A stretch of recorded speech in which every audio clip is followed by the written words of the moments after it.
Yo, what is going on, guys? Welcome back to another video. And today we have our first Google Form follower poll of the season, as I asked you guys over on all my platforms to fill out a Google Form on who you think the best U-24 players in the NHL are going to be, not right now, but once they actually entered their prime. I do this list every single year around like mid to late November, once I have like 15 to 20 games to go off of the most recent season. But I decided to ask you guys kind of ahead of time, only like 2 to 5 games into the season, because I think it's going to yield some really interesting results. I know who's going to be like the top 10, the top 20, but I feel like that 20 to 50 range is really up in the air at this point. So here's the Google form that I decided to ask you guys. I had Babiak make all the graphics, but I don't like to react. I like to blind react to these. But yeah, U-24 2020 to 2025 drafted guys.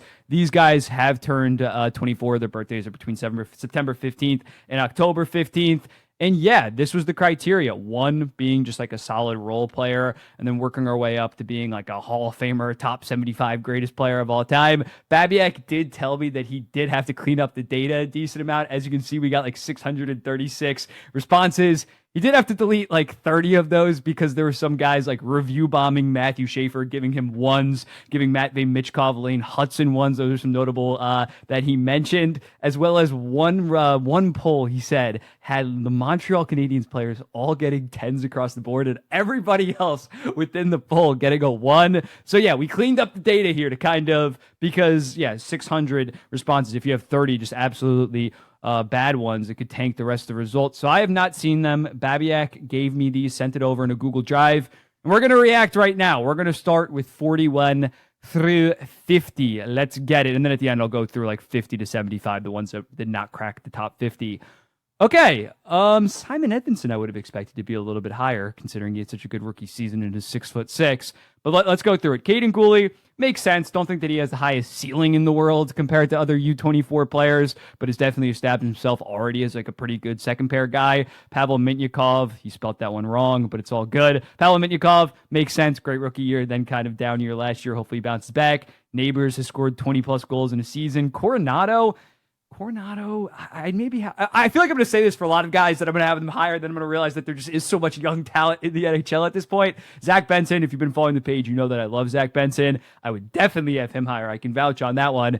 Just so unfortunate that he took like a puck to the face. If you saw the pictures of him, it's like gnarly stuff, but now that he's healthy, nothing goes right for the Buffalo Sabres. Zach Bolduc, yeah, I could imagine some of the bigger market teams like Montreal and Toronto.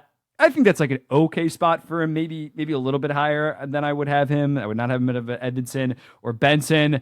Shane Wright, I would maybe move up. Leshinov, maybe move down a little bit, although I still think he's going to have a solid future. And Sam Renzel, I'm a little bit higher on than others. But let's go to 31 through 40, where I'm probably going to say 5 other guys should be higher than they are right now. This is pretty solid, though. I'm interested to see who is actually left off in terms of 51 to 75.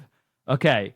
Owen Power makes sense. Cole Perfetti, it's going to be tough this season to see if he breaks out without like a true second line center, but I still think he does have a lot of talent as a 2020 drafted guy. Matty Beniers is just tough. The offense hasn't quite been there. Cutter Gauthier, I've always been a decent fan of Cutter Gauthier. That's probably why Babiak made it the picture there. He had an absolute rip last night on, I think, the power play, but his shot is so elite that I would maybe have him a little bit higher. Brant Clark, yeah, I just don't trust, like, he has the talent. I just don't trust the LA Kings, Ken Holland, Jim Hiller to develop him properly. Like he should be. They're running that 5-man power play. Throw Brant Clark out, or 5-forward power play. Yeah, there's 5 men on the power play, but 5 forwards. Throw Brant Clark up there. Jimmy Snuggerud makes sense. Has had a very strong start and is a legit Calder contender, in my opinion, playing alongside Robert Thomas. Sam Dickinson, rough start to the NHL. I was watching the Sharks game last year, 2 goals. You could kind of somewhat blame him, but he's a 2024 draftee that's 6'3" and is a great skater. So like, if he's not a great NHLer at 19 years old, it's not the end of the world. He's a very high ceiling, but I could potentially see a low floor with Sam Dickinson, but 34 makes sense. Axel Sandin-Pellikka alongside Simon Edvinsson, who was on the last one, have been a pretty damn good pair thus far for the Detroit Red Wings. But got to just see more of an NHL resume before you could throw him up in like a top 25 compared to the other guys we have on this list. Juraj Slafkovsky, yeah. It's been a slow. I still think that he's going to be an okay first liner, solid first liner, but yeah, for first overall, it's definitely been a slow fall down. He just needs to be consistent. He's got 50 points the last 2 years, but it's all come in the back half. The flashes are there, but the consistency has unfortunately not been there for Slavkovsky. McTavish, solid. I would maybe move him down a little bit. I don't know if he has like the high ceiling as some other guys, but still, he's established like a 50-ish point floor at 21, 22 years old. 21 to 30, Kent Johnson. Interesting. Last year, monster season, 57 points in 68 games, I think. But the on-ice shooting percentage and his own shooting percentage was like through the roof. So I'm not sure how legit. I don't know if I would quite have him top 30, but he's very, very talented. Stan Coven, I feel like that's a high floor, low ceiling kind of guy. I absolutely love his game. Is a little bit undersized, but solid at 29. Ryan Leonard has not quite had the start of some other rookies, but I feel like his game's just so translatable. Peterka, fair at 27. I'd maybe move him down a little bit, but I understand just considering his NHL track record, he's a lot safer of a pick than some of these other guys. William Eklund, yeah, I'd have him ahead of some of these guys as well. I'd have him ahead of Beckett Seneca. Although Beckett Seneca is very impressive, I think just what William Eklund has done at this point gives me more confidence in that. Beckett Seneca has been very good in his rookie year. Do not get me wrong. It has the potential to be better than William Eklund. Brock Faber, we're still doing Brock Faber that high. That's interesting. I think that Brock Faber is going to be a good top pair defenseman. Not sure that he has that legit number one potential that we thought after the rookie year at this point. Already, Zeev Boyum has completely transformed that power play as a 19-year-old compared to Brock Faber. Luke Hughes. I would move up Luke Hughes. I'm still very, very high in Luke Hughes. And to start this season, he's been very, very good offensively for the New Jersey Devils. I think he has 4 points in 3 games, 5 points in 3 games. And then Frank Nazar. It'd be very interesting to see if we did this 2 weeks ago. Where would Frank Nazar be? Would he be in the high 30s probably? He's killing it to start the season, 5 points in 3 or 4 games. So I definitely get what they're saying. The way that he finished last year, his final like 10 games, he was point per game, dominated the world championships. So I agree with that. But yeah, it's like he's probably the biggest riser of the last 2 weeks on a list like this. Will Smith, I would have expected to kind of be top 20 just because he's a very popular, likable player. And he did finish last year at like 70-point pace in the back half. I don't know if I don't think I'd personally have him that much higher, but I'm surprised he's not higher, if that makes sense. Then we got 20 through 11. I'd move up Quinton Byfield. I'm still all in on Quinton Byfield. I think the breakout has started. He's above a point per game right now. I think it's only going to continue. Matthew Knies, I think, is a little bit Toronto voters bias. I'm not saying that he's like outside of the top 30, but I'd probably have him in the mid-20s. I think he's going to be an awesome piece alongside Austin Matthews. And again, with this is just them as individual players, not factoring in their teams, not factoring in their contracts. I don't know if Matthew Knies is ever going to be like a legit star that can drive his own line and be the second best player on a legit contender. If that makes sense. I think it does. I think a lot of people would agree with me. Zeev Boyum, yeah, power play demon right now for the Minnesota Wild in a 2024 draftee with 5 points in 4 games. I can't really disagree with that. Michael Misa, yeah, it's tough. He's gotten scratched his first 2 games. He's a 2025 draftee. I'd have him higher. I think that's a little bit surprising. I understand that the floor, it is tough. The floor, he could not be an NHLer for all we know. Meanwhile, Matthew Knies, Quinton Byfield, we've seen multiple seasons of them.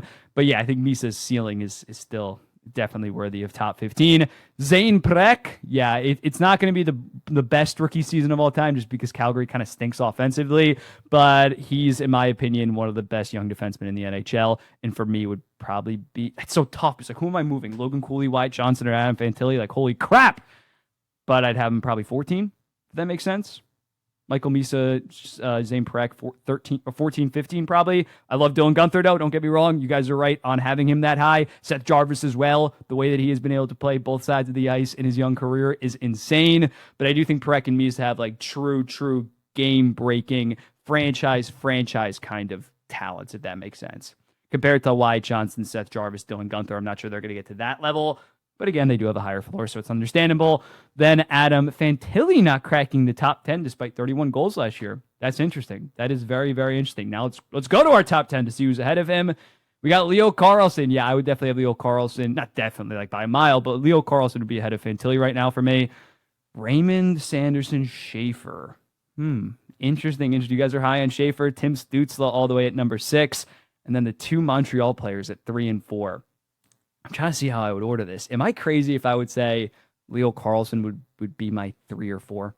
Is that nuts? I think I'm gonna have to see more, watch more of these guys, especially the young guys that have just recently debuted. But I think I'd be in Celebrini number one. I kind of expected that. I'm definitely like a 1A, 1B right now, probably leaning Celebrini just because he does so many things at a high level compared to Bedard. Like the shot is insane, generational, but just the overall package of Celebrini, I kind of like more right now. But yeah, I think I'd go Celebrini, Bedard, Carlson. I might go Carlson three. I might go Schaefer three. Schaefer three. Then I'd probably go. I'm trying to think. Logan Cooley. That's insane. Like, I guess that is just Montreal bias. Like Logan Cooley being at 13 and Lane Hudson being at 4 is insane. I don't think that's crazy. Me being a salty Islanders fan because I know Dobson. Yeah, it's just so tough because again, like Matthew Schaefer's 5 years younger than these 2020 guys, like a Lucas Raymond, like a Tim Stützle. So like it's so hard to kind of judge them. But yeah, I think I'd go Celebrini, Bedard, Schaefer, Demidov, Carlson, Demidov, Fantilli. I'd have Sanderson ahead of Stützle, Michkov, Cooley, Hudson. I don't even know how many players I listed there, but that's what I'd probably do. But we're going to have our completed full. It could change, again, with like how small the sample size we have this season for some of these guys just overall. It could definitely change when I do this list in a month and a half from now. But yeah, here is the full list. Simon Edvinsson kind of getting disrespected. I'm the ultimate Detroit defender. Never forget that. Then we got this one. Juraj Slafkovsky outside of the top 30 now. The top 30, 21 to 30. Surprised by Brock Faber still being that high. Then 11 through 20, some Logan Cooley disrespect. Michael Misa got to be higher. And then 1 through 10. I think you guys did a solid job. Now, again, like with this 1 through 10, these are all going to be top 25 to 30 players in the NHL in 5 seasons. It's not like there's one guy where I'm like, he's going to be below a point per game in his prime. What the hell? Okay, now we're going to look at the rest of the list with the names that I had, where they ranked like 51 through 80, and just proof that Babiak like didn't lie when he made the graphics. Here's the Google Sheets form of it. 50, let's go to 51. Okay, I did include a goalie. That's why goalie is 51. I accidentally put Jesper Wallstedt. I shouldn't have put goalies on this at all. But yeah, Marco Kasper just barely cracked it. Makes sense considering he had like 20 and 20 last season. Brady Martin, you guys are pretty high on. I don't know if I would have him that high. Braden Coots, you had him that high. I guess it makes sense when you look at like in their prime. I'm just not like fully. I think he's kind of like a Jet Luchenko, if that makes sense. Made a bad forward core to start out. That doesn't massively change my opinion. Ben Kindle, though, I'd have higher than Braden Coots. He's actually looked very good at the NHL level. Lekker Amaki, I'm still pretty high on with like that elite of a shot. Connor Geeky, I think, is a little underrated. That fake Gridden's looked really good for a 2024 draftee, let me tell you.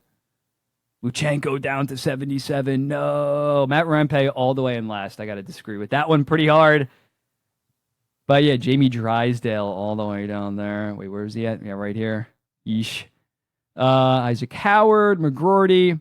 Yeah, that's all the guys at the NHL level right now under the age of 24. Let me know in the comments, what do you think about this list? Thank you so much for filling this out. Over 600 responses for a list with how many? 70, 80, 87 different options. Sidney Crosby, I did that for a reason, I swear, for you guys to fill this out. Take time out of your day. I greatly appreciate it. Shout out Babiak for making the graphics for this video. I'll be seeing you in the next one. Peace.